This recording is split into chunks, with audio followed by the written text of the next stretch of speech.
हमारा टॉपिक है present perfect tense. तो प्रेजेंट परफेक्ट टेंस जानते हैं कि प्रेजेंट में जो भी काम कंप्लीट हो चुका है, मतलब रिसेंटली कंप्लीट हुआ है, मतलब कि परफेक्ट हो गया है। क्या हो गया है? परफेक्ट हो गया है, उसे हम पढ़ेंगे यहाँ पे टेंस के। अब हम जानते हैं कि इसके हिंदी वाक्य में कैसे हम पता करेंगे कि ये प्रेजेंट परफेक्ट टेंस का वाक्य है।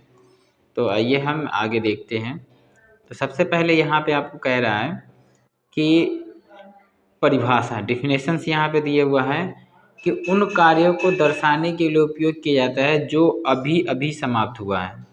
तो ये टैग वर्ड है इसका। तो ये पॉइंट को आपको याद रखना है कि कौन सा कैसा काम, जो काम अभी अभी समाप्त हुआ उसको क्या बोलेंगे हम? Present perfect. या जिसका प्रभाव वर्तमान में मौजूद है, मतलब कि काम कंप्लीट हो गया लेकिन उसके बारे में वर्तमान में पता चल रहा है, उसी को हम बोलेंगे प्रेजेंट परफेक्ट टेंस। तो ये हो गई पहचान, ये हो गई इसकी पहचान।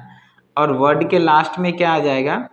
तो हिंदी में ऐसे वाक्य के अंत में अक्सर आता है चुका है, चुकी है, चुके हैं, लिया है, दिया है, किया है।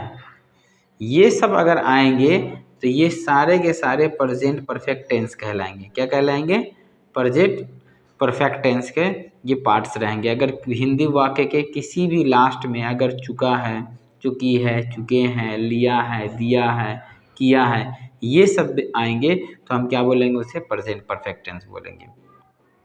अब इसे बनाने का तरीका क्या है? तो इसमें बनाने का तरीका सिंपल ही है। तो हमें इसके लिए सबसे पहले हमें ना वर्ब के थर्ड फॉर्म याद होना चाहिए। जैसे थर्ड फॉर्म क्या होता है? जैसे कि मान लीजिए कि फर्स्ट फॉर्म जो अगर हम लिखते हैं यहाँ पे गो, इसका क्या होता है? वेंट, गो, वेंट और गॉन। तो ये जो गॉन है ना, ये थर्ड फॉर्म है। तो उसी तरह जितने भी हमारे वर्ब्स हैं ना, उसके थर्ड फॉर्म अगर आपको याद है जब ही बन पाएगा, नहीं तो ये मुश्किल हो जाएगा, नहीं बन पाएगा आपसे। तो आप थर्ड फॉर्म सारे याद कर लेना, उसके बाद आगे देखते हैं। अब अंग्रेजी में हैज़ और हैव, मतलब यहाँ पे हम हैज़ और हैव का भी यूज़ करेंगे और वर्ब का थर्ड फॉर्म यूज़ करेंगे। तो हैज़ और हैव का यूज़ कहाँ कहाँ पे होता है? तो पहले हम इसे देख लेते हैं कि हैज़ का हम यूज़ कहाँ पे करेंगे, हैव का यूज़ कहाँ पे करेंगे। हैज़ और हैव, तो ये पार्ट है हमारे पास। हैव और हैज़ का यूज़ का है। देखिए यहाँ पे हैज़, पहला पॉइंट क्या है? हैज़। तो हैज़ का यूज़ हम वहाँ करेंगे जहाँ पे सी हो, ही हो, सी हो, इट हो और कोई भी सिंगुलर हो। जैसे मान लो कि वहाँ पे एक नाम में लिखा हो राम, राम खा चुका है, तो यहाँ पे राम के जगह पे क्या आ जाएगा? राम के साथ में क्या लगेगा? हैज़। अगर यही चीज़ दो नाम आ जाए, राम एंड श्याम, राम एंड श्याम, तो यहाँ पे क्या लगेगा? हैव, हैव का यूज़ करेंगे। तो ये चीज़ हमें ध्यान रखना है कि हैव का और हैज़ का यूज़ कहाँ पे करना है। तो हम जान गए कि हैज़ का जो यूज़ है किसके साथ है? ही, सी, इट और सिंगुलर के साथ है। उसी तरह यहाँ पे देखिए इसके एग्जाम्पल दिए हुए हैं। He has completed this work, she has written a letter. अब उसी तरह हम हैव का देखते हैं। तो हैव कहाँ कहाँ पे यूज़ है? I, we, you, they and plural nouns. तो जो भी पुलर नाउन्स होंगे और आई, वी, दे होंगे, उसके साथ हम यूज़ करेंगे हैव का। तो वैसे देखो, दे हैव प्लेड फुटबॉल। तो ये जो प्ले जो है ना, PLAY, प्ले का थर्ड फॉर्म होता है, इसमें ईडी जोड़ देते तो हो जाता है प्लेड। ये थर्ड फॉर्म हो जाता है इसका। तो ये हो गया हमारे पास। तो सीधे सीधे हमें क्या समझ में आया कि जो हैज़ है उसका यूज़ हम करेंगे ही, सी, इट और सिंगुलर के साथ, और जो हैव है वहाँ पे कहाँ पे यूज़ करेंगे? आई के साथ, वी के साथ, यू के साथ, दे के साथ और प्लुरल बहुवचन के साथ, मतलब एक से ज़्यादा हो, और यहाँ पे एक वचन के साथ करेंगे। आई होप ये आपको समझ में आया होगा। अब एक बार नहीं समझ में आया तो दो बार तीन बार इसे देख लेंगे तो क्लियर हो जाएगा। तो हमने यहाँ तक हैव और हैज़ का यूज़ देख लिया। अब हम यहाँ पे देखेंगे, इसके स्ट्रक्चर को देखेंगे। तो अफर्मेटिव सेंटेंस जो साधारण सेंटेंस होते हैं उसके लिए यहाँ पे हम फॉर्मूला देखते हैं। तो सबसे पहले हमारा किसी भी सेंटेंस में सब्जेक्ट आता है तो हम सब्जेक्ट लेंगे। तो हमारा ये पहला क्या आ गया, सब्जेक्ट आ गया। उसके बाद हैव और हैज़, अभी बता दिया मैंने कि हैव और हैज़ कहाँ पे यूज़ करेंगे। उसके बाद V3 यूज़ करेंगे, ठीक है। तो इसी के लिए यहाँ पे नेगेटिव में आ जाता है क्या, तो नेगेटिव में क्या करेंगे, हैव और हैज़ के बाद नॉट का यूज़ करेंगे। तो नॉट का यूज़ करेंगे और बाद बाकी सेम चीज़ ही रहेगा। उसके बाद इंट्रोगेटिव में क्या होता है, इंट्रोगेटिव में जो हमारा हैव और हैज़ है वो पहले आ जाएगा और बाद बाकी जो बचा हुआ है जो सब्जेक्ट है और जो उसके बाद जो वर्ब है वो सारे के सारे बाद में आ जाएंगे। तो इसके कुछ एग्जाम्पल्स हम देखते हैं, नीचे कुछ एग्जाम्पल्स दिए हुए हैं। तो अफर्मेटिव जो है, जो हमारा सकारात्मक सेंटेंस है, वाक्य है, उसे देखते हैं। मैंने अपना काम पूरा कर लिया, तो मतलब कि अभी अभी किसी ने पूछा है कि तुमने काम किया, तो हाँ मैंने अपना काम पूरा कर लिया, ठीक है। जैसे कोई बच्चा घर में होमवर्क पूरा कर रहा है, SW है, तो तुमने काम किया, पापा पूछ रहा है तो बोला कि हाँ मैंने कर लिया, तो मतलब अभी कंप्लीट किया है। इसको कैसे बनाएंगे, मैंने का मतलब क्या होता है, आई यहाँ पे आ गया, आई के साथ हैव लगता है, तो काम कंप्लीट हो गया, तो उसको हम क्या बोलते हैं, कंप्लीटेड। किसका वर्क था, अपना वर्क था, तो माई वर्क। तो यहाँ पे क्या आ जाएगा, I have completed my work, I have completed my work. उसी तरह उसके बाद इस अगला देखते हैं, उसने खाना बना लिया, उसने खाना बना लिया।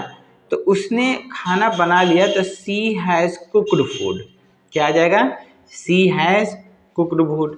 उसके बाद आ जाएगा, उन्होंने मैच जीत लिया। तो उन्होंने का मतलब क्या होता है, they have won the match, they have won the match, ये आ जाएगा। अगला देखते हैं कि हमने फिल्म देख ली, तो वी हैव वॉच्ड मूवी, हमने देख लिया। तो ये जो वॉच्ड है ये वॉच का थर्ड फॉर्म है, ये वॉच का थर्ड फॉर्म है, V3 है। उसके बाद है, उसने एक पत्र लिखा, he has written a letter, he has written a letter. आइए नेक्स्ट की तरफ चलते हैं। इसका नेगेटिव हम देखते हैं, नेगेटिव नकारात्मक जिसमें नहीं का यूज़ होता है, इस सेंटेंस को हम देखेंगे। तो यहाँ पे इस सेंटेंस में क्या है, मैंने अपना काम पूरा नहीं किया, तो I have not completed my work. उसी तरह उसने खाना नहीं खाया, तो she has not cooked food, sorry खाना नहीं बनाया। अब अगला है, उन्होंने मैच नहीं जीता। तो अब यहाँ पे कि they have not won the match, they have not won the match, हमने फिल्म नहीं देखा, तो we have not watch the movie, we have not watch the movie. उसके बाद आ जाएगा, उन्होंने एक पत्र नहीं लिखा। तो उन्होंने एक पत्र नहीं लिखा, तो उन्होंने का मतलब क्या होता है, मेल आता है यहाँ पे। तो he has not written a letter. तो राइट जो होता है ना, राइट का मतलब क्या होता है, लिखना, और राइट का जो थर्ड फॉर्म है वो क्या आ जाएगा, रिटन, क्या आ जाएगा, रिटन। अब हम इसका इंट्रोगेटिव देखते हैं। अब ये हमारा है इंट्रोगेटिव सेंटेंस, जो कि जिसको हम बोलते हैं प्रश्नवाचक वाक्य। तो यहाँ पे देखते हैं, क्या मैंने अपना काम पूरा कर लिया। तो यहाँ पे क्या है, जो हमारा हैव हैज़ था वो आगे आ गया, have I completed my work. उसके बाद अगला, क्या उसने खाना बना लिया, तो इसका क्या हो जाएगा, हैज शी कुक्ड फूड। फिर उसके बाद, क्या उन्होंने मैच जीत लिया, have they won the match, ठीक है। क्या हमने फिल्म देख लिया, तो हमने क्या था, वी के साथ लगता है, तो हैव पहले आ जाएगा, have we watch the movie. क्या उसने एक पत्र लिखा, has she written a letter. तो ये हो गया। अब उसके बाद क्या है, इंट्रोगेटिव नेगेटिव है। तो ये भी क्या है, इंट्रोगेटिव नेगेटिव प्रश्नवाचक में नहीं आ जाएगा। तो यहाँ पे, क्या मैंने अपना काम पूरा नहीं किया, तो have I not completed my work, completed my work. तो इसी तरह ये सारा चीज़ बना हुआ है, आप ट्राई करना खुद से, और नेट से सर्च कर लेना इसके मतलब प्रेजेंट परफेक्ट टेंस के, और उसके बाद इसको कंप्लीट करना। और इसकी मैं इसका कंटिन्यू अभी क्लास लाता रहूँगा, पूरा ग्रामर कंप्लीट करेंगे हम।